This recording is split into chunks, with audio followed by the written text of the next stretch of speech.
Bonjour et bienvenue. Vous écoutez Marqueur, votre podcast 100% PME et marketing durable. Pourquoi ? Parce que le marketing durable, c'est le marqueur de la bonne santé de votre PME.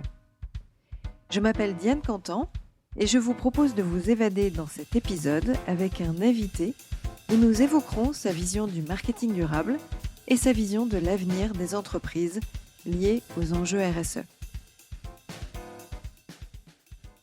Aujourd'hui, nous allons parler de numérique, mais surtout d'intelligence artificielle et de ChatGPT. Et j'ai envie de savoir quels sont les défis des entreprises, et notamment des équipes marketing et communication, face à ces IA. Est-ce qu'on doit les craindre pour notre job ?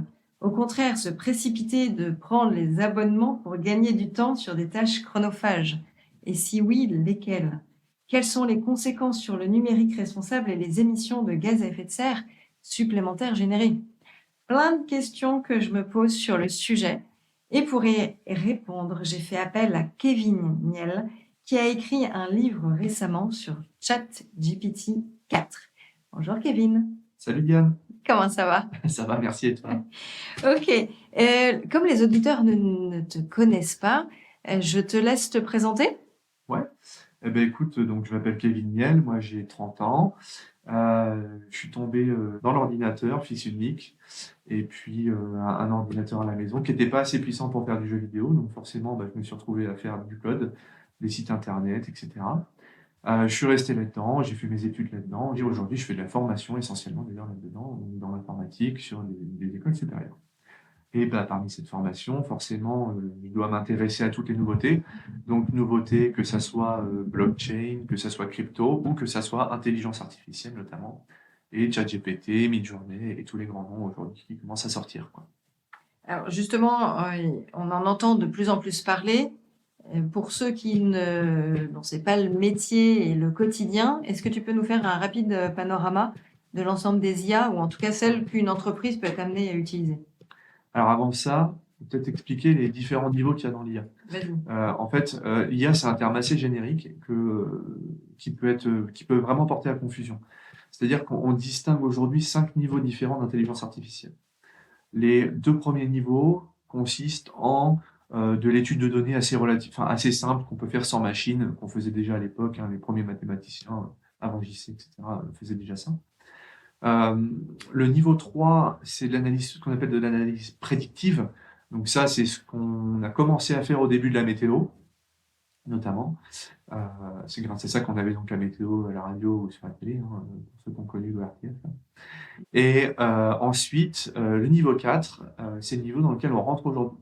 C'est-à-dire, on n'est plus sur de la prévision, on est sur de l'apprentissage.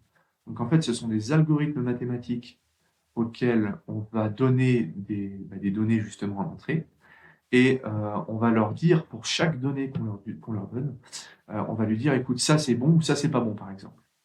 Et au fur et à mesure, il va identifier l'algorithme, donc mathématiquement parlant, des points communs, des similitudes, pour déterminer si c'est bien ou si c'est pas bien. Et donc ça, c'est ce qu'on fait aujourd'hui. ChatGPT, c'est des dérivés de ces modèles-là, etc. Donc ça, c'est le niveau 4, c'est le stade aujourd'hui. Le niveau 5, c'est la pensée intelligente automatique de la machine. C'est les films, iRobot, machin, etc. On n'y est pas du tout, clairement. Donc Il y a l'IA... encore de la marge, c'est ça ? Ah oui, il y a une marge encore énorme. On vient de passer une marche énorme. Il y en a encore une qui est encore beaucoup plus monstrueuse à passer, même si celle qu'on vient de passer fait qu'on s'en rapproche de plus en plus et de plus en plus vite. Forcément. Et alors justement, pourquoi tu voulais sortir un livre qui est hyper concret, opérationnel, avec plein d'exemples ? Ouais. Alors en fait, c'est assez drôle, mais j'ai mangé avec mon comptable. Un jour, je déjeune avec lui et justement, je lui parle de ça parce que moi, je suis dans la tech, c'est sujet commun, tous mes étudiants, tous les jours, toute la journée. Et en fait, je lui ai demandé ce qu'il en pensait et il m'a dit oh, encore un nouveau truc qui sort mais qui va pas durer 3 semaines, etc. Et donc j'ai modifié au défi, pardon. Je lui ai dit pose-moi la question la plus horrible que tu as sur la comptabilité, la plus pointue du monde. Et on va la poser à ce fameux ChatGPT. Donc on est au resto, je sors mon téléphone, je me connecte sur mon compte, j'appuie sur le micro pour qu'il puisse poser la question en mode vocal, là. Et en fait, en moins de 30 secondes, ChatGPT lui sort la réponse à sa question, ou même lui n'est pas sûr de la réponse d'ailleurs. Donc, ça l'a littéralement scotché. Et en fait, je me suis dit, mais attends, ce mec-là, c'est un expert comptable. Il est dans un cabinet qui est monstrueux. Enfin, relativement parlant, à taille de ma ville, hein, je viens de la campagne.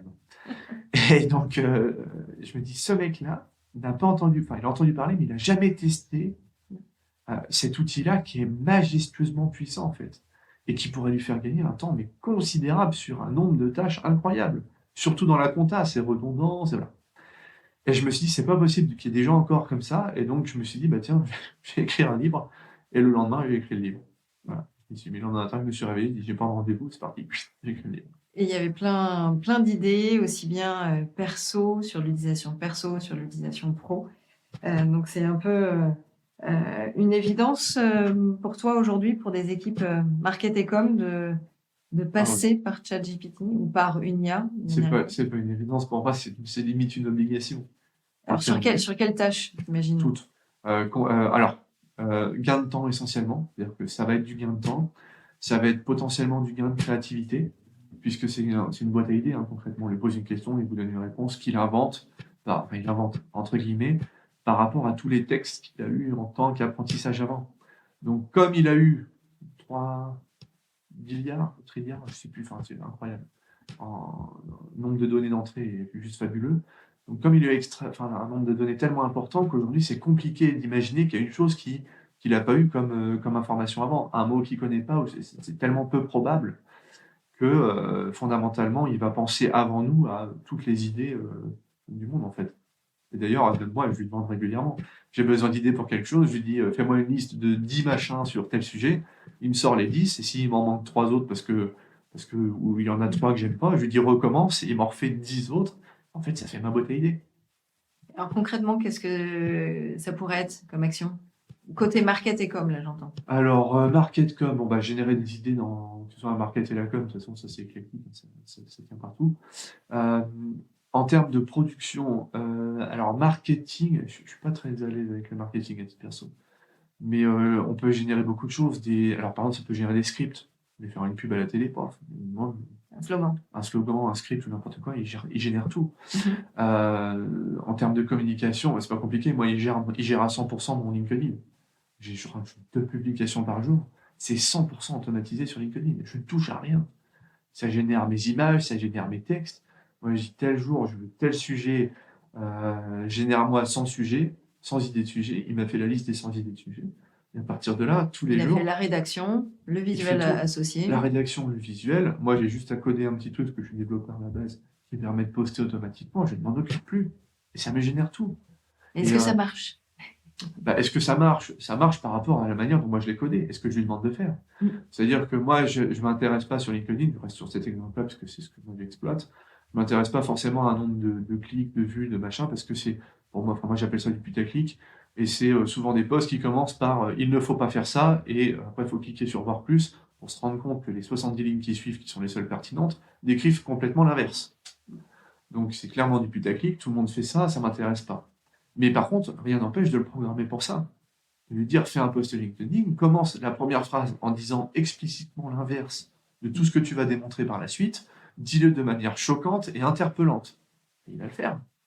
Alors c'est justement la difficulté quand on s'adresse à une IA, ou comme ChatGPT 4, c'est de se dire de quelle façon on pose la question pour que on arrive exactement au point clé. Est-ce qu'il faut lui dire la tonalité, il faut lui dire... Tout voilà. En fait, il faut repérer systématiquement ce qui ne va pas dans la réponse, et il faut reformuler la question à chaque fois. La question, du coup, qu'on appelle un prompt. La définition de base du prompt, c'est ça, en fait. C'est une genre de question, quelque chose qu'on demande de faire à quelqu'un, une action, n'importe quoi. Et un bon prompt, alors ça, c'est ma définition, c'est un prompt qu'on peut réutiliser à l'infini et qui va toujours et systématiquement nous sortir une réponse qui nous convient à 100%, qui nous convient parfaitement. Tant que la réponse de l'outil n'est pas bonne, en fait, c'est un jeu. Il faut lui redemander d'une manière différente. Donc moi, c'est des copier-coller. Hein. J'ai un bloc-notes sur l'ordi, hop, je note ma question, je copie, je la colle dans ChatGPT, je vois ce qui sort, ok, je n'aime pas tel et tel sujet, je vais lui demander d'éviter tel et tel sujet. Ensuite, je veux qu'il change de tonalité, je vais lui demander de changer de tonalité, etc. et ainsi de suite. Donc en fait, c'est juste ça, et Et puis, c'est du jeu. Il faut jouer avec, il faut recommencer jusqu'à obtenir le résultat parfait. Est-ce que, selon toi, les équipes market et communication vont être remplacées par ces IA? Impossible. Impossible parce que elles ont des limites, ces IA, quand même. Déjà, elles s'essoufflent dans le temps. Alors, ça ne veut pas dire que dans 3 mois, elles sont plus bonnes. Ça veut dire que si je lui pose une question, par exemple, je lui demande de rédiger un livre. Alors, ça m'est arrivé, je l'ai en exemple dans le livre, je crois, hein. Pas un livre, mais une série TV, un script, je sais plus quoi, enfin bref. Donc, je lui demande d'imaginer un nom de série télé, policier, je sais pas quoi. Donc, il me génère 2 noms avec une intrigue de base. Si je lui demande de m'écrire un livre sur ces 2 noms et cette intrigue, il va faire de manière segmentée. C'est-à-dire que la première fois, il va me ressortir peut-être 100 ou 150 lignes sur le début de l'histoire. Et puis après, je vais dire continue, donc il va continuer, ainsi de suite. Sauf qu'au bout de la 10, 15e, 20e ou 30e fois, ça va peut-être plus rien avoir à voir, justement, Avec ton histoire du début. avec l'histoire du début. Donc en fait, c'est ça la limite. Donc c'est un fabuleux outil pour moi pour accélérer toutes ces équipes, etc. Mais en aucun cas, ça ne peut remplacer l'humain, du moins pas de manière sûre et fiable à 100%. Alors, la différence entre la version gratuite et la version payante? La version gratuite est un peu plus teubée, excusez-moi du terme, mais en fait, elle a beaucoup moins de données qui ont servi à l'entraînement du modèle. Je crois qu'on est à 3 ou 4 zéros de moins, donc enfin, ça reste quand même assez conséquent. Et le principe, du coup, c'est de se dire qu'elle est viable, c'est parfait pour tester l'outil, mais à partir du moment où on veut commencer à faire du contenu un peu plus, comment dire, pas créatif, mais qui sort un petit peu plus de l'ordinaire, ça va être important de passer dessus. Alors, autre point aussi important sur ChatGPT spécifiquement, c'est que les données qui ont servi à son entraînement s'arrêtent en 2021. C'est ça. Donc, la version gratuite s'arrête en 2021. La version 4 permet d'intégrer des recherches sur Internet. C'est-à-dire que ChatGPT va aller faire des recherches sur Internet, il va trouver des pages web. Alors, vous allez voir la progression, il va mettre un petit truc, recherche sur Internet, clic sur un lien, navigation sur le contenu, retour en arrière, etc., etc. Et en fait, il va s'imbiber de ces contenus-là pour reformuler la réponse. Donc là, on commence à être un peu plus pertinent. Mais Et en même temps, ça a l'avantage de voir les sources. Alors, ça a l'avantage de voir les sources. Sauf que là aussi, on arrive très vite sur une limite, c'est qu'au bout de 3, 4, 5 sources, il s'arrête. Parce qu'il ne va pas faire tout Google ou tout, je ne sais plus sur quoi il va faire sa recherche. Il ne va pas faire toutes les pages Internet, c'est juste pas possible. Et c'est là où on voit la limite, c'est qu'en fait, le condensé qu'il va nous faire, c'est le condensé qu'on aurait eu à faire si on avait fait nous-mêmes la recherche Google et qu'on avait dû cliquer sur les 3 premiers liens. Donc en fait, ce n'est pas inaccessible à l'humain ou à l'homme. C'est juste que ça permet de faire un condensé un peu plus rapidement, c'est tout. Et encore, il va quand même mettre 30 secondes ou 1 minute. Et programmatiquement, informatiquement, il y a du monde sur les serveurs, c'est faut le temps de tout traiter, de tout passer à ChatGPT. Donc il va plus vite qu'un humain, mais un humain qui est à l'aise avec l'outil informatique et qui a une bonne connexion, un bon ordi, il pourrait presque aller, pas aussi vite, mais pas loin quand même.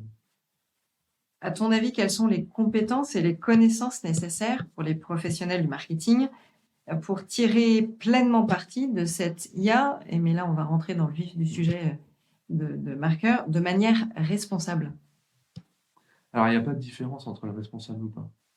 En fait, la seule différence avec le responsable, c'est ce qu'on va demander en fait à l'outil. Si on demande à l'outil de générer, par exemple, vous lui demandez d'inventer une marque. Ok, il va inventer un nom, un slogan, etc. Vous lui demandez derrière de faire un speech, un micro-speech de présentation, n'importe quoi, il va le faire. Si vous lui demandez de refaire le même speech, mais orienté RSE, ben vous allez avoir tous les termes RSE qui vont popper dans le speech, hop, comme par magie. Donc en fait, ça relève plus du fait qu'on lui demande de s'intéresser à l'environnement plutôt que d'une manière de le faire. La manière de le faire va être importante, mais pour servir de l'outil au global, hors environnemental en fait, hors démarche environnementale, RSE, etc. Ce qui sous-entend, est-ce qu'il existe une IA durable et responsable? Là, tu parles de ChatGPT et donc tu indiques qu'au final, si on lui demande de mettre le mot marketing responsable ou durable, il va intégrer ces informations-là dans sa réponse. Et est-ce qu'il existe une IA un peu plus responsable et durable? Pas à ta connaissance. C'est pas à ma connaissance, c'est mathématiquement impossible, je pense. Enfin, c'est mathématiquement impossible aujourd'hui. En fait, la qualité de réponse d'une IA va dépendre du nombre de données et de la qualité des données qu'on lui donne en entraînement. Ça, c'est la base. Ça veut dire que pour arriver sur un résultat comme ChatGPT, je vous dis, c'est 300 millions, milliards, milliards, je ne sais même plus combien tellement c'est énorme. Et le problème, c'est que ça consomme énormément de ressources de permettre à un algorithme d'apprendre un volume de données aussi important que ça. Donc, en termes d'apprentissage, c'est énergivore au possible. En termes d'utilisation, c'est, je pense, énergivore au possible parce qu'il y a beaucoup de monde dessus. Je crois qu'ils ont mis 1 mois ou 2 mois pour avoir 100 millions d'utilisateurs. Enfin, c'est juste monstrueux. Ouais. Donc, ça va être très, très énergivore par rapport à ça. Ce n'est pas responsable. Le souci, c'est que je pense que si on ne passe pas par ces sujets-là, par ces étapes de surconsommation énergétique, on ne pourra pas débloquer potentiellement une avancée un peu plus importante dans l'IA qui permettra d'aboutir justement à une amélioration environnementale. Je m'explique. Aujourd'hui, ChatGPT, tout le monde dit c'est extraordinaire, c'est fameux, et ça a été entraîné sur de l'apprentissage du langage, de la parole. Si on passait autant de données sur l'apprentissage de comment on fait des équations mathématiques, physiques, scientifiques ou tout ce que tu veux, potentiellement, on pourrait peut-être un jour arriver, alors c'est pas le cas des modèles aujourd'hui, on n'est jamais à l'abri que ça sorte, on pourrait peut-être arriver un jour à une intelligence artificielle qui soit capable de nous faire des démonstrations ou de nous sortir des E égale MC2 un peu à l'Einstein à l'époque, sans qu'on sache trop d'où ça sorte, et qui soit capable potentiellement même de nous aider à les démontrer derrière. Et or, faut pas oublier qu'aujourd'hui, tout ce qu'on connaît de la vie actuelle, des voitures, de machin, ça vient des calculs mathématiques, des avancées physiques, de la compréhension en fait de ce qui nous entoure. Et je pense que si on entraînait des IA capables justement de nous aider à comprendre ces choses-là, on consommerait beaucoup plus d'énergie lors de la phase d'entraînement et pour les programmer, mais le gain potentiel par la suite pourrait être tellement énorme que peut-être que, je sais pas, ils seraient capables de nous pondre des panneaux photovoltaïques 150 fois plus performants et 10 fois moins coûteux, aussi bien financièrement que environnement. Oh, mais on ne peut pas y arriver à ce moment-là. Vous m'avez compris. D'un point de vue environnemental. Exactement. Ce qui fait qu'aujourd'hui, on n'a pas encore d'études sur les impacts de gaz à effet de serre générés là, par ces IA et cette explosion d'utilisation depuis la sortie de ChatGPT. Non, c'est de la consommation énergétique hein, et de la consommation en termes de ressources informatiques entre guillemets classiques et standards.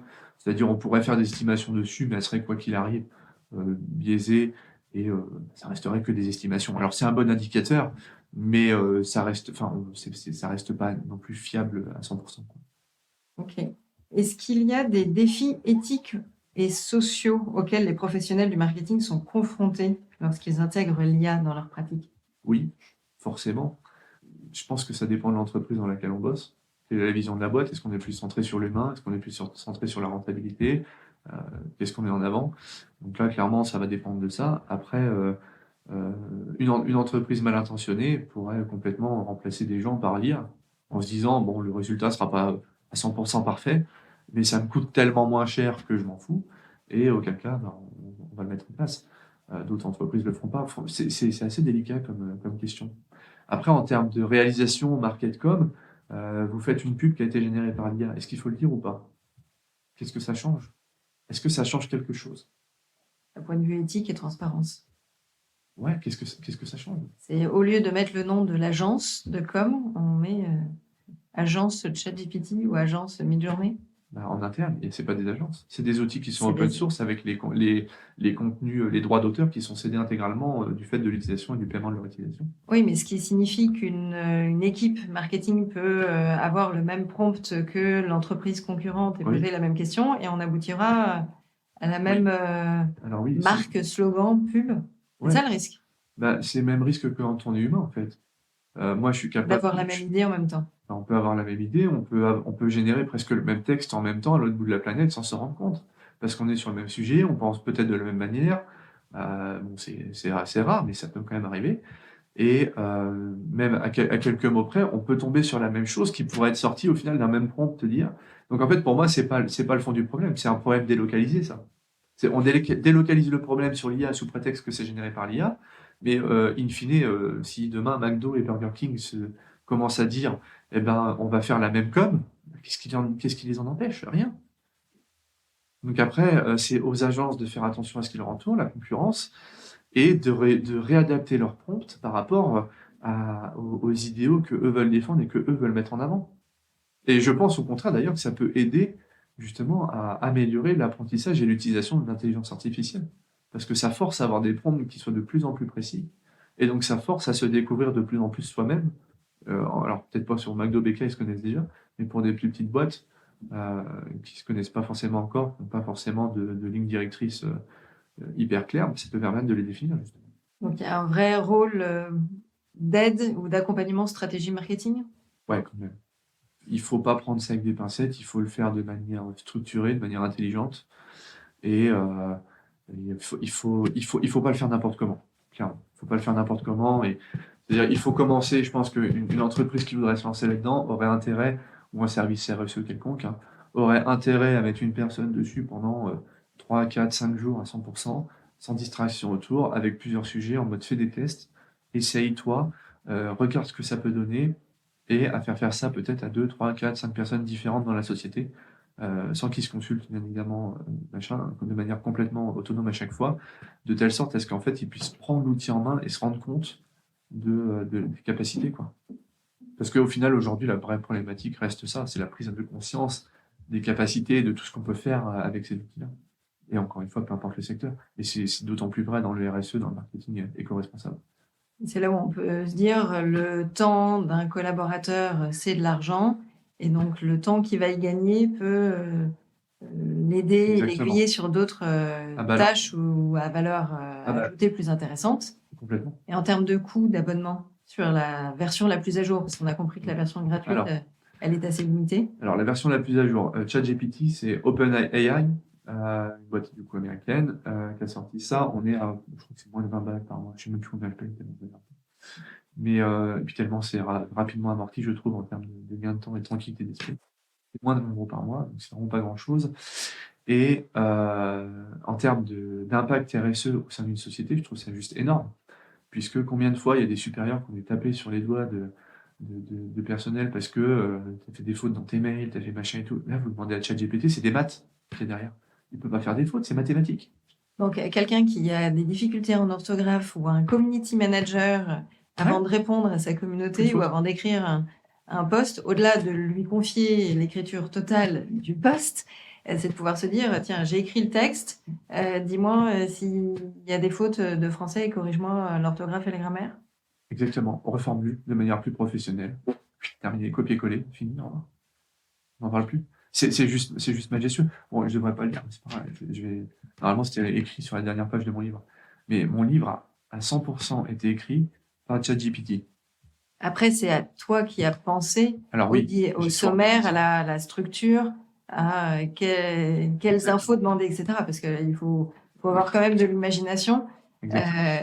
J'ouvre le livre en même temps. J'ai la super dédicace de Kevin. Mais il faut penser à voilà, quel est le sens de la vie. Résume Harry Potter 1, ça peut être utile pour les étudiants qui ont des livres résumés. Quoique, apprends-moi le mandarin, propose 10 slogans pour une manifestation écologique pacifique, etc. etc. La liste est longue. Voilà, là, tu t'es amusé pour réfléchir à tout ça, notamment avec la partie market pub, rédaction de scénarios, de poésie, de communication. Imagine un post Facebook pour dénoncer le harcèlement scolaire, etc. Faut avoir ce côté humain en amont, mais après, tu fais confiance. Exactement. Tu fais confiance complète. Complètement. Alors, ou tu rechallenges de temps en temps. Je rechallenge régulièrement et je vérifie systématiquement ce qu'il me dit. Faut pas oublier deux choses, c'est que la première chose, ça génère du texte. C'est pas parce qu'il génère du texte que c'est forcément le texte qu'on veut avoir à la base. C'est ce que je disais, il faut jouer avec les prompts, reformuler les questions systématiquement pour obtenir un résultat qui vous convienne. Ça, c'est la première chose. La deuxième chose, c'est quand on lui demande quand il nous donne, par exemple, des exemples chiffrés ou qu'il nous énonce des faits, il faut systématiquement les vérifier. Parce qu'il ne faut pas oublier que c'est la manière dont il fonctionne, c'est pas j'ai eu des données sur Internet et donc je vais restituer ces données. C'est pas du tout ça le fonctionnement. Le fonctionnement, c'est en gros, on prend des phrases, on prend des textes, etc. Et on transforme un paragraphe en un nombre. Ensuite, on transforme chaque phrase du paragraphe en un autre nombre. Et dans chaque phrase, il y a des mots. On va mettre pour chaque mot, avec une orthographe spécifique, un nombre, et ainsi de suite. En fait, on va tout transformer en nombre. Et lui, quand on va lui poser une question, il va en déduire à partir des nombres, et son micmac derrière, le paragraphe qui nous ressort. Ça veut dire qu'en fait, il va générer du texte mathématiquement parlant, mais il ne va jamais nous donner forcément des vraies informations. Sur la version 3, Il va manquer le côté émotion, le côté... alors, pas émotion, parce que l'émotion, il suffit de lui demander intègre de l'émotion, il va intégrer des émotions. Mais il lui manque l'aspect réel de la chose. Dans le sens, on ne peut jamais être sûr à 100% que ce qu'il énonce est réel. Il y avait un exemple flagrant qui tournait sur Internet avant la version payante, là, qu'ils ont patché forcément depuis. Mais il y a quelqu'un qui lui a dit combien pèse un œuf de vache. La réponse fait 20 lignes, il dit commence par un œuf de vache pèse entre 10 et 20 grammes, est de forme machin, il faut mettre des gants pour l'attraper. Pour le récupérer. C'est complètement... C'est hilarant, enfin, je trouve ça hilarant. Mais c'est ça qu'il ne faut pas perdre de vue quand on s'en sert. Maintenant, si on met en contexte professionnel humain, moi je suis, je sais pas, community manager chez Nike, au pif. Je vais pas lui dire, explique-moi comment faire des chaussures à partir d'un steak de vache, ou un steak de porc, ou un steak de ce que tu veux. Enfin, il faut être complètement taré dans sa tête pour se dire, je suis community manager, je vais faire un post là-dessus sur un truc qui n'existe pas, et en plus de ça, je vais demander à le faire générer par une IA. Il faut être sacrément perché quand même. Donc, tu pars du principe qu'à partir du moment où on est dans un cadre professionnel, le prompt va être suffisamment bien rédigé pour qu'on ait une réponse qui soit correcte ou satisfaisante pour des équipes market-com. Exactement. Est-ce qu'on peut demander la source quand on parle de chiffres, si on doit ressortir d'études précises ou d'un aspect factuel, comme tu dis? Est-ce que du coup, on peut lui dire donne-moi tes sources, les sources que tu as utilisées pour sortir tel chiffre? Alors, sur la version sans connexion Internet, non. Parce que c'est de l'apprentissage, il n'a pas retenu chaque source, chaque truc où il a pris, etc. Donc, non. Par contre, sur la version en lien avec Internet, oui. Et il les donne par défaut, c'est-à-dire qu'à chaque fois qu'il met une citation d'un chiffre ou d'un énoncé, d'un fait ou n'importe quoi, en fait, il va mettre un petit 1, 2, 3, 4, 5, vous cliquez dessus, il y a le lien de la page web. Okay. Donc, ça nous permet de vérifier si la source est fiable ou pas. Parce qu'il faut aussi se méfier de ce qu'on trouve sur Internet. Alors, oui, sauf que les recherches qu'il fait, à chaque fois, il se cantonne aux 3 à 4 premiers liens ou 5 premiers liens en termes de résultats de recherche sur le moteur de recherche qu'il utilise. Donc, on n'imagine pas que sur Google, je crois que encore une fois, c'est pas Google qui l'utilise, je sais plus ce qu'il utilise. Mais on imagine bien que les 5 premiers résultats de recherche, c'est possible. Mais sur les 5 premiers liens de recherche, de résultats de recherche, pardon, que ce soit de Bing ou de Google, on n'imagine pas que ce soit forcément tous les sites putaclic avec des choses qui n'ont aucun sens qui remontent. C'est juste pas viable. Donc, pour moi, à partir de ce moment-là, ça reste accessible sans trop de difficultés. Ok. Et alors, est-ce qu'il y a des risques potentiels de l'utilisation de l'IA dans le marketing, tels que la manipulation de consommateurs, la création de bulles informationnelles, et comment est-ce qu'on peut les atténuer?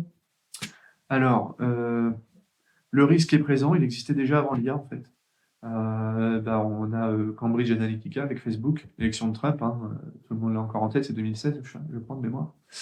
Donc, c'est pas vieux.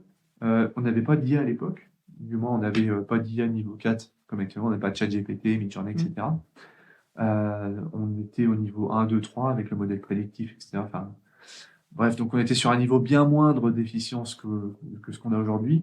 Néanmoins, ils ont réussi, ce qui est quand même extraordinaire, à faire changer de bord, si je peux dire ça comme ça, des gens en termes de pensée, de ce qu'ils pensent du monde, de la population, etc. C'est-à-dire, ils étaient capables d'analyser la personnalité d'une personne, de dire, OK, nous, pour qu'elle vote pour Trump, il faut qu'elle devienne sur telle personnalité. Et pour passer de la personnalité A à la personnalité B, il faut qu'on lui montre tel contenu. Et donc, en fait, derrière, les flux des réseaux sociaux montraient de plus en plus le contenu qui était nécessaire pour leur faire changer de personnalité. Et donc de perception et donc d'avis politique. Exactement. Je te donne l'exemple de la France. Je suis désolé, je vais mettre ça sur le sujet, c'est un peu bizarre peut-être, mais moi je suis à la campagne. Tu prends le racisme en France. Les endroits les plus racistes en France sont la campagne. Et tu viens chez moi, s'il y a 3 Noirs, c'est extraordinaire. Il y a 20 000 habitants. Je caricature, mais c'est exactement pareil. C'est exactement le même principe. Donc, il y a quand même des risques et sur un point de vue éthique, il faut être attentif. Alors, il faut être attentif. Alors, il faut savoir aussi que ça ça accroît le risque parce que montrer des contenus putaclic, c'est facile, on savait déjà faire. Le gros risque qui vient en plus, c'est que maintenant, le contenu, il est capable de le régénérer et de l'adapter en fonction de chaque personne. Donc, ça veut dire qu'il va être capable d'aller encore plus vite pour transformer la personne, puisqu'il va être capable de s'adapter à sa personnalité. Ça, c'est après de la philosophie sur notre libre arbitre. Exactement. Et là, ça devient compliqué. Là. Ouais, ça devient compliqué. Et surtout par rapport aux jeunes générations, en fait, qui connaissent déjà qu'Internet ou toutes ces idées préconçues qui vont arriver dans leur esprit. Donc, il faut qu'ils gardent cet esprit critique. Il faut qu'on leur enseigne ça. Peut-être que c'est aussi Alors oui. ce que tu enseignes à tes étudiants. Alors exactement. Moi, souvent, moi, je suis un peu particulier. Moi. J'arrive en gros et je déteste la partie théorique. Donc en 1 heure, je leur expose une semaine de théorie. Donc en général, ils ont le cerveau en feu. Et à partir de là, systématiquement, je les colle directement en TP. Et à chaque fois qu'ils ont une question, je les pousse justement à la réflexion. Et je pense qu'un des problèmes qu'on a aujourd'hui, c'est qu'on ne fait plus assez ça, que ce soit dans les études supérieures. La fac, on n'en parle même pas, hein, c'est une amphithéâtre, on écoute et on recrache. Le primaire, mais bon, on n'en parle pas non plus. Le collège, le lycée, bon, de toute façon, les profs sont blasés, surbookés, etc. Donc, pas tous, encore une fois, mais quand même une sacrée partie. Oui, parce que là, tu dresses un tableau assez noir côté éducation. Côté éducation, on a de belles perspectives. Je pense qu'on n'a pas les moyens de le faire, qu'on met pas les moyens du moins qu'il faut, et on donne plus envie aux gens de le faire. Enfin, aux profs, essentiellement, de le faire. Mais toujours est-il que oui, il faut se préparer à ça, et ça, c'est une grosse lacune, je pense, qu'on a dans notre société, et c'est une lacune qui reste depuis l'apparition d'Internet, c'est qu'on ne se forme pas suffisamment au regard critique via les nouvelles technologies. Si on le fait pas pour autre chose, la politique ou autre, à la limite, je m'en fous. Ça ne me concerne pas plus que ça, entre guillemets. Par contre, en termes de technologie, d'apparition d'Internet, etc., quand je vois aujourd'hui que quasiment tout est obligatoire à faire sur Internet, et qu'il y a des gens qui ont 50 ans qui ne savent toujours pas s'en servir, on a raté, je pense, beaucoup de choses sur la formation aux technologies. Il y a beaucoup de choses qui ont été mises en place, mais je pense que ça n'a pas été suffisant, ou pas été pris suffisamment de manière assez importante par les gens, je pense. Et le problème, c'est que si ça s'accroît, ou si ça stagne du moins, sur les nouvelles technos, style IA qui arrivent, etc., je pense qu'on courra la catastrophe. Clairement, c'est énorme. Là, je faisais une présentation chez Envie, là, il n'y a pas longtemps, et je rebondis, tu parlais des enfants par rapport à Harry Potter tout à l'heure. Il y a une personne qui me disait, son fils de, je crois, 12 ans, devait lire un livre à l'école, il l'a pas fait, il a demandé à ChatGPT de lui pondre un résumé sur le livre, et il a eu 15 sur 20. Je me souviens de cette réponse. Moi, cette réponse, je la trouve extraordinaire. Et tu vois, ça me ramène... Extraordinaire et dangereux à la fois. C'est-à-dire malin, parce que l'enfant a dit tiens, je vais éviter de lire et je vais gagner du temps. Mais en même temps dangereux parce que il n'aura pas eu ce plaisir de lire le livre en entier, de ressentir les émotions face à tel descriptif de paysages, de personnages, etc. Donc il y a ces deux aspects. Je suis mitigé parce que sur l'émotion, moi j'étais un grand lecteur quand j'étais gosse. J'ai eu la chance d'avoir des parents qui n'étaient pas pauvres et qui m'achetaient plein de livres, à peu près tout ce que je voulais, donc c'était super cool. Des fois, je passais des week-ends entiers à lire d'ailleurs. Et je lisais parce que les histoires m'intéressaient. Pas pour l'imaginaire ou ce que tu viens de décrire en fait. Je lisais juste parce que j'avais envie de connaître l'histoire. Alors oui, il y avait quand même l'imaginaire, etc. Ou c'était Harry Potter, un truc comme ça, tu vois. Donc, au niveau apprentissage, on fera mieux, mais bon. Mais remets en contexte, un gamin parce de que là, 12 ans... c'était sur l'écume des jours. Voilà. L'écume des jours, rien qu'au nom, ça me fout la gerbe, sans déconner. Alors, ok, je suis pas un grand littéraire, mais fondamentalement, comment tu vas intéresser des gamins de 12 ans avec des livres comme ça? Ce sera un gamin donc là, de 12 on ans. en revient à l'éducation. On en revient à l'éducation.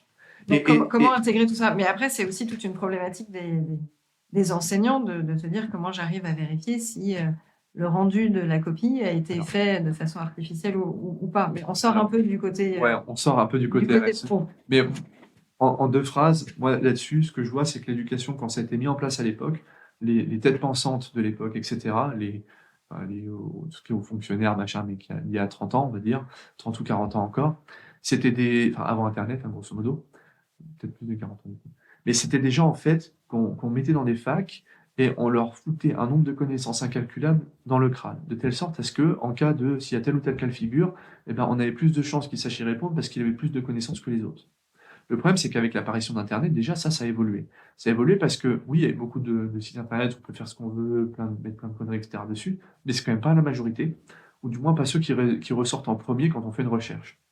Et la différence là-dessus qu'il y a, c'est que aujourd'hui, c'est même plus une évidence, c'est presque inné en fait de savoir que quand on a une question, on demande à Internet. C'est inné presque pour même tous les gosses qui naissent aujourd'hui. Donc la question que je me pose, moi, par rapport à l'éducation, c'est est-ce qu'il ne faudrait pas la changer de telle sorte? Pas à ce qu'on empêche de se servir des technos, etc. Mais la problématique qu'on a aujourd'hui, c'est Comment mieux l'utiliser? exactement, c'est pas est-ce qu'on a la connaissance, c'est comment est-ce qu'on fait pour utiliser la connaissance du mieux possible et la développer. Et tu vois, pour moi, il y a un gros sujet là-dessus. Et ça revient au même sujet d'ailleurs que tout ce qui est RSE, pour revenir un petit peu quand même sur le sujet de fond. C'est pour moi, tous les sujets RSE, environnementaux, etc., sont des sujets qui ne sont pas inculqués à l'école. Et qui devrait l'être. C'est con, hein. Moi, je suis sorti de l'école, il y a des trucs que je savais pas faire. On change une ampoule, je savais m'en sortir, je suis pas trop con, mais changer un néon, je l'ai jamais fait de ma vie.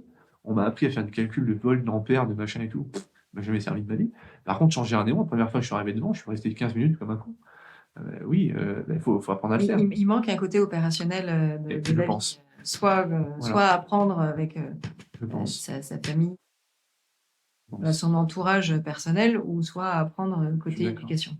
Et si tu mettais 2 heures ou Les 3 heures, modèles nordiques là-dessus sont plus avancés que nous. En exactement, France, on est encore sur les anciens modèles. c'est ça.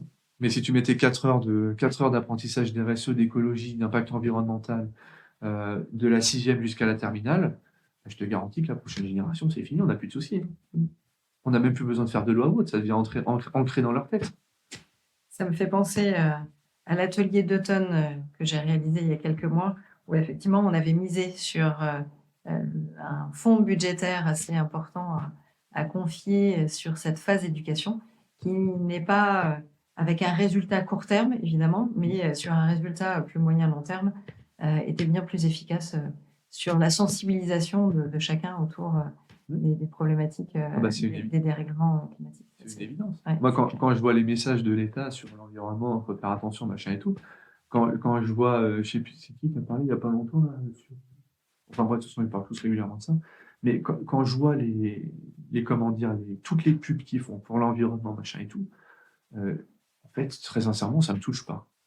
Par contre, quand je vois EDF, c'est pas Versailles ici, c'est marrant, mais ça, tout le monde s'en souvient. Et tout le monde éteint ses lumières en se marrant. Tout le monde, au moins une fois, éteint sa lumière en disant c'est pas Versailles ici. Et au final, je trouve que les sociétés du privé qui s'impliquent justement dans le RSE à ce niveau-là sont plus marquantes parce qu'elles ont intérêt à être plus marquantes. Tu vois? Essayer de se différencier d'une autre façon. Exactement. Mais toujours dans un esprit de pédagogie, d'éducation. Pas que. Le problème avec la pédagogie, c'est qu'à force de nous ressortir ça, moi j'ai l'impression qu'on me prend pour un con à chaque fois. Il faut que je t'apprenne à faire ça, il faut que je t'apprenne à faire ça. Mec, j'éteins ma lumière, je suis pas con, quoi. Enfin, c'est con, tu vois, mais oui, je sais. Et au final, qu'est-ce qui marche? Bah, c'est les augmentations de factures énergétiques. C'est ça. Mais c'est parce qu'il y a un lien. Parce que ça touche tout le monde, cause et effet. Il y Voilà. a un lien économique derrière. C'est pour ça. Bah, exactement. Tu parles de cette pub-là. Est-ce qu'il y en a une autre qui t'inspire, qui peut être en lien avec la planète, le marketing durable, la com responsable? C'est surtout les trucs de greenwashing moi, qui me font marrer, genre les McDo, etc., qui font leur pub pour les gobelets en plastique alors que c'est juste une obligation. Ils ont fait un sacré bid d'ailleurs pour ça, ça me fait bien marrer. Je pense surtout que là-dessus, c'est les entreprises qui font le moins, qui en parlent le moins, et qui en font le plus, qui sont qu'on devrait honorer. Je dis entreprise, mais personne privé ou public d'ailleurs. Moi, je fais pas la pub de ça, mais quand je suis chez moi, je trie tout. Ma femme, elle se bat contre le gâchis alimentaire, etc. Et on achète tout juste ce qu'on a besoin. On doit sortir notre poubelle 6 fois l'année. On a un petit bac, on la sort 6 fois l'année. Parce qu'on fait hyper gaffe à tout. Mais je vais pas m'amuser à crier sur tous les doigts. Enfin, tout le monde s'en bat les couilles, parce que Kevin le fait pour l'environnement, quoi. Et puis dire, mon impact est tellement minime à mon envergure, c'est bien, mais ça changera rien dans le monde, quoi. Oui, mais au moins tu le fais pour toi et tes enfants. C'est-à-dire ils Bah, te bien sûr. voient le faire et du coup Bien ça va évidemment. devenir une évidence pour eux. Bah, bien Cette évidemment. gestion du tri, du compost. Ah oui, c'est ça. Mais il y a encore beaucoup de trucs que je trouve un peu aberrants, hein. Non, moi, je pense à ça, mais moi, il faut que je prenne ma bagnole et je fasse 15 bornes pour aller à la déchetterie. Alors, quand tu as 3 cartons achetés, c'est un peu couillon. Et dans mon village, et tout le monde est pareil. Ils pourraient faire un truc à la mairie ou Avec une sorte de tournée. Ils font une tournée, voilà. Tous les cartons, c'est tel jour à la tournée. Puis ils font une tournée, il y a un seul aller-retour en camion, et ça coûte un mec de la mairie qui est payé pour ça, quoi qu'il arrive. Avec un véhicule Ouais, c'est ça. électrique ou qui consomme moins. Ouais, bah, c'est ça, ou en tout cas, hydrogène, ce que tu veux, on s'en fout. Mais, enfin, de toute façon, même si c'est un véhicule thermique, c'est toujours plus pertinent que 15 000 personnes qui font 15 bornes une Ah fois bah, tous les 2 ça, mois, quoi. il y a un Donc, problème aussi du e-commerce et de la livraison. Il n'y a pas que la ça, livraison du dernier kilomètre, mais aussi la livraison des entrepôts vers ah bah, mais ça, t'as pas le choix. les autres lieux de stockage. Oui. Est-ce que, alors là, tu as cité naturellement un éco-geste côté perso. Est-ce qu'il y aurait un éco-geste côté pro que tu recommanderais? Ah bah, avec les ordinateurs, c'est pas compliqué, hein, on les éteint, hein. On commence par ça, les écrans, on les éteint, même pour aller manger. C'est des choses toutes simples et bah, qui consomment un peu quand même. Donc, faut faire attention à ça. Puis sinon, après, non, c'est peut-être du bon sens, je dirais. C'est pareil, il y en a beaucoup qui utilisent le cloud pour leurs photos, etc. Moi, perso, je suis pas fan. Acheter un disque dur, ça consomme moins. C'est moins stocké, moins répliqué. Parce que quand vous stockez sur le cloud, c'est répliqué sur plusieurs serveurs. Donc, si vous consommez un disque dur, par exemple, à la maison, bah, ça en consomme 3 ou 4 sur Internet. Plus le taux de transfert des données, etc. C'est pas énorme non plus, d'autant plus avec la fibre. C'est de moins en moins consommateur. Néanmoins, il n'y a pas encore la fibre partout, y compris pour aller jusqu'au data center. Donc, bah, toutes ces petites choses-là, limiter au maximum tout ce qui est cloud, etc., c'est important. Puis sinon, pas d'utilisation inutile, quoi. Enfin, Et être attentif aux achats. ouais, bah oui, ça paraît tellement évident que je le dis pas. Mais Oui, mais changez c'est pas ça. de téléphone tous les 6 mois, quoi, ça sert à rien. On a un petit peu plus de 2 ans en moyenne, un changement d'un smartphone. Ouais, c'est ça. Bah, tu vois, moi, Alors que la durée de vie peut être bien plus longue. Moi, Si on en prend soin. je l'ai changé il y a 6 mois, je suis passé au dernier iPhone, là, je crois qu'on a 13, 14. J'étais sur mon iPhone 6 Plus avant. Oui, donc, ça 10 datait un ans. peu. Oh putain, il commence à enfiler. Après, c'est les applications qui sont plus utilisables ou les accès qui sont plus compliqués. Ouais, mais alors ça tombe bien parce qu'à la base, un téléphone, c'est pas dans les... Oui, normalement. Ça dépend pour qui. Mais, Puis moi, comme je suis informaticien, forcément, dès que j'ai un truc à faire sur ordi, je le fais pas sur téléphone. Mettre 30 secondes sur l'ordi pour un truc où je mets 10 minutes sur le téléphone, bon, je suis à la limite, quoi. Ok, donc ton téléphone, c'est plutôt une utilisation assez basique. Bah, basique, oui. Bon, après, j'ai quand même les réseaux sociaux des boîtes, j'ai quand même tout ça, si tu veux, donc je m'en sers assez régulièrement. Mais moi, je compare à ma femme, elle est sur Instagram 3 heures par jour. Jamais je fais ça, moi. Ouais, une surutilisation. Ah, exactement. Ouais. Est-ce que tu t'es mis à la place de quelqu'un dernièrement dans un esprit un peu de market, en fait, quand on fait du marketing, on a l'habitude de se mettre à la place de ses cibles. Ouais.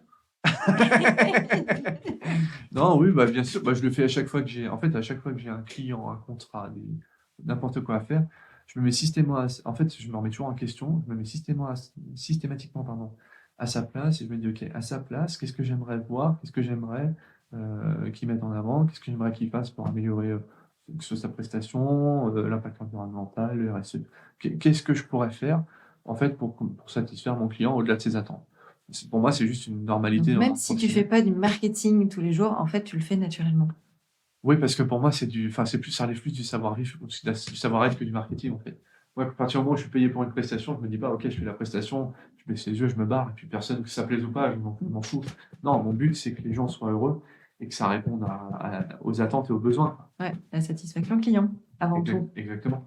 Et du coup, D'accord. forcément, bah, les enjeux RSE sont pris aujourd'hui en compte par absolument tout le monde. C'est Heureusement. incontournable. Ouais. Ouais. Et c'est justement aussi l'objet de mon podcast qui se nomme Marqueur, marketing durable que l'on fait avec le cœur. Est-ce que ça t'inspire ou ça t'inspire quoi, justement? Bah, du coup, je sais pas, enfin, moi, pour moi, c'est la normalité pour moi. Parce que j'ai été éduqué comme ça, élevé comme ça. Je pense que ça manque encore chez beaucoup de gens. Beaucoup de boîtes aussi. Mais ça m'inspire, bah, de toute façon, l'avenir, hein. C'est ce qu'on est censé tous faire après, à terme, non? Normalement. En tout cas, c'est ma conviction d'aller plus loin quand on fait les choses avec le cœur. Ça, je suis bien d'accord. Et tu vois, d'ailleurs, petite anecdote, que comme oui, je suis entrepreneur et développeur les deux, j'ai codé il y a quelques temps un petit bout de programme qui va éplucher les sites internet pour savoir s'ils sont éco-responsables ou pas. Ouais. Et ça dresse une liste à chaque fois de ce qui l'est et de ce qui ne l'est pas. Et donc je suis allé sur mes sites, et je crois que sur mes sites, alors je devais tomber à une dizaine ou une quinzaine de points corrigés. Ensuite, alors j'ai fait un autre site, je crois que j'ai fait SNCF, un truc comme ça. Et j'ai dû trouver 300 ou 400 points qui n'allaient pas, qu'il fallait corriger. Donc, c'est une grosse boîte, mais il y a beaucoup de monde dessus, c'est des technologies importantes, un peu compliquées à mettre en place, faire communiquer entre elles, etc. Je me dis, franchement, ça va. On peut les corriger, mais c'est pas énorme. Et je suis allé sur le site de Dior et j'ai vu plus de 1500 erreurs s'afficher. Ah oui. Donc, des choses qu'on peut optimiser en termes d'impact environnemental, justement, Ouais. écologique, etc. Et c'est là où je me dis, en fait, et j'en ai fait plusieurs, et en fait, tous les sites de marques ultra cotées, reconnues, dites entre guillemets pour riches, pour personnes aisées, pas les froisser, et ben, sont les pires du lot, en fait. C'est vraiment les pires du lot. Donc j'espère qu'elles ne communiquent pas sur le fait que leur site est éco-conçu Ah bah, d'un j'espère point de vue pas. responsable, Ah parce non, que sinon tu as des preuves pour c'est bien. démontrer le contraire, c'est ça? Exactement. C'est bien de dire qu'on fait 10 ou 15% d'économie d'eau dans les usines pour faire les parfums, mais c'est mieux d'être cohérent et de le faire un peu partout. Surtout ils doivent en avoir des équipes pour maintenir ça, vu le chiffre que ça doit leur faire. Mais bon. Bon, donc il faut qu'on utilise ta solution là, d'analyse, moi pour mes clients sur leur site web Avec et plaisir. vérifier qu'il y a bien toute cette action responsable. Est-ce qu'il y a un autre sujet que tu aurais voulu partager avec nos auditeurs aujourd'hui qu'on n'a pas abordé là, sur le temps déjà passé? Pour moi, l'important, c'est tester. Alors, si vous prenez les deux plus importantes du marché aujourd'hui, c'est ChatGPT et Midjourney. ChatGPT, ça fait du texte, et Midjourney, ça fait des images. Ça imagine des images. Alors, on n'a pas trop parlé, mais en gros, il y a quelques photos qui sont sorties sur Midjourney, notamment une photo du pape avec une veste Balenciaga. Elle a fait le tour de la toile. Ouais. Et quand on voit ces choses-là, alors moi, forcément, je me suis amusé avec. Je l'ai fait découvrir à des étudiants. Et j'ai un étudiant, la première, c'était l'époque des grèves, là où il n'y avait plus de poubelles de ramasser sur Paris. Premier truc qu'il a tapé sur Midjourney, c'est Macron qui ramasse les poubelles à Paris. C'était drôle, mais qu'est-ce que c'était bien fait? Et très sincèrement, je pense qu'il faut se méfier des contenus fake qui vont venir, mais il faut surtout se former et apprendre, ou au moins tester ces outils-là, pour prendre conscience de la portée que ça peut avoir. Parce que souvent, les gens en ont entendu parler, mais ne se rendent pas compte à quel point c'est important et à quel point ça peut devenir primordial pour notre avenir. Si on prend ces deux principaux, qui sont les principaux aujourd'hui, au moment où on tourne, on a donc ChatGPT Midjourney. Les deux, vous prenez un mois d'abonnement, ça doit vous coûter 40 balles maximum. Donc, perdez 40 € s'il faut, mais testez et rendez-vous compte de la chose. Alors, il faut savoir aussi qu'il y a Google qui va sortir le sien dans pas longtemps, qui s'appelle Bard, qui n'est pas encore accessible en France, mais qui devrait l'être incessamment sous peu. Et celui-ci sera entièrement gratuit et connecté à Internet. Alors, donc, est-ce qu'il faut qu'on attende celui de Google dans quelques mois ou est-ce qu'on peut déjà démarrer Non, je pense pas. Je pense que vous pouvez déjà démarrer. C'est important vraiment de se rendre compte de la chose. Après, petite anecdote quand même, histoire de prendre conscience aussi des risques et des limites de Bard. Alors, je sais pas comment il a été conçu par les mecs de Google, donc je me fais pas trop de soucis, il devrait y avoir normalement pas trop de problèmes. Néanmoins, il faut faire attention. Alors, je sais plus quelle entreprise avait mis une IA un peu comme ChatGPT, donc basée sur l'apprentissage du modèle. Ils avaient mis ça en ligne. Et l'objectif, c'était de communiquer avec les internautes. Ah non, c'était sur Twitter, c'était, je ne sais plus comment ça s'appelait, c'était par Microsoft, je crois. Ils avaient mis un bot sur Twitter, généré par une IA, en fait, qui répondait aux tweets des gens pour communiquer avec. Alors, je crois qu'en 1 heure, 96 000 tweets par heure, comme ça, c'est juste énorme. Et il lui a fallu moins de 24 heures pour devenir ultra raciste. À faire passer Hitler pour un enfant de cœur à côté, quoi. Ah oui. Parce que la majorité des gens qui étaient sur Twitter et qui interagissaient avec étaient des racistes. Donc en fait, l'IA, en apprenant, est devenue raciste. Donc voilà, alors ça, c'est une manière aussi de biaiser les IA. C'est de créer une multitude de contenus qui nous intéressent et qu'ensuite ces contenus soient ingurgités par l'IA en tant que modèle d'apprentissage. Si je dis 50 fois à l'IA que le blanc c'est rouge et que je dis 100 fois que le rouge c'est rouge, donc 100 fois je lui donne les bonnes réponses et 50 fois je lui donne les mauvaises. Et ben, quand je vais lui reposer les questions derrière, il va me donner la bonne réponse. Par contre, si je lui donne 1000 fois la mauvaise réponse et 100 fois la bonne réponse, et ben, il ne va plus savoir laquelle est la bonne. Et ça, c'est la limite. Et si je lui donne 1000 fois la mauvaise réponse en lui disant que c'est la bonne, voilà, c'est encore pire. Donc ça, c'est les limites de l'IA niveau 4 qu'on a aujourd'hui. Il faut s'en méfier, mais c'est là où on a un intérêt à avoir des sociétés, je pense, privées, style OpenAI, pour faire ces choses-là. Parce que déjà, si on a un État qui se met derrière, on n'a pas le temps. Il leur faut 6 mois pour prendre une décision de mettre un coup de peinture sur un trottoir. Donc concrètement, prendre des décisions de cette importance-là, C'est compliqué. ouais, on est d'accord. Et une entreprise privée qui serait mal intentionnée se ferait systématiquement boycotter instantanément par l'ensemble du marché. Heureusement. Heureusement. Et c'est pour ça qu'OpenAI, et c'est là où ils ont été très forts en fait, c'est pas sur l'algorithme. Les algorithmes d'apprentissage, ça existe depuis peut-être 100 ans maintenant. Donc alors, pas pour GPT, mais l'apprentissage global. Donc ça existe depuis longtemps, on les maîtrise. La complexité, c'est le tri des données, la qualité des données. Et là, OpenAI, ils ont été excellents là-dessus, et le résultat qu'on a est vraiment extraordinaire. Est-ce qu'on aura une intelligence artificielle française? Je suis pas sûr. Je suis pas sûr du tout parce qu'on va légiférer avant que ça, en fait, avant d'avoir n'importe quoi, qui ait le temps de. Déjà, on n'a pas de société qui investit suffisamment dedans. Alors, on en a des grosses boîtes qui investissent, etc. Mais si on compare aux States, à ce qui se fait aux USA, on est à la masse. Ouais, parce que c'est pas des millions, c'est des milliards qui sont investis dedans. Complètement. Et par contre, ironiquement, ce qui est drôle, c'est que où toutes ces boîtes américaines viennent chercher leur talent et s'implantent. Les Français. Voilà. Et c'est là où je trouve qu'on est vraiment trop con, putain. On est capable de se créer 600 milliards de dettes sur le Covid pour un truc après coup, je trouve, déjà sur le coup, je trouvais ça aberrant, mais après coup encore plus. Et on n'est pas foutu de s'endetter de 600 milliards supplémentaires pour faire sortir des géants. Il y a des trucs comme ça, moi personnellement, qui me dérangent. Et en termes de RSE, je trouve ça triste. Je trouve ça horriblement triste. Je trouve que C'est une l'État. question de budget et d'orientation. Ah oui, c'est ça. Si on termine, quel invité aimerais-tu que je convie à mon podcast Marqueur? Est-ce que tu penses à quelqu'un? J'aurais tendance à te dire Éric Larchevet. Tiens donc, pourquoi Éric? Déjà parce que c'est notre parrain. C'était tous les deux chez Ampli. C'est ça. Avec parce que je l'ai pas dit, mais effectivement, on s'est rencontrés avec Kevin à la formation, cette fameuse formation en ligne. C'est ça. Et Éric est effectivement le parrain de notre promo. Ouais. Et je trouverais ça hyper intéressant parce que il a déjà, je pense, un bon 15-20 ans de plus que moi. Donc il a beaucoup plus d'expérience de la vie, y compris d'expérience professionnelle. Il a dû voir beaucoup plus d'usines. Notamment, il a construit son usine. Donc je pense que niveau RSE, il est beaucoup plus calé que moi. Il a été dans le concret et il est dans l'autre partie de la technologie qui ressort aujourd'hui, dans la blockchain. Il y a deux technos aujourd'hui qui sortent beaucoup, c'est la blockchain et l'IA. Et lui est à fond du coup dans la blockchain, justement, c'est son métier, c'est là-dedans qu'il excelle. Et si tu arrives à le faire venir, franchement, ce serait beau. Je vais tester, on verra bien si ça marche. Yes.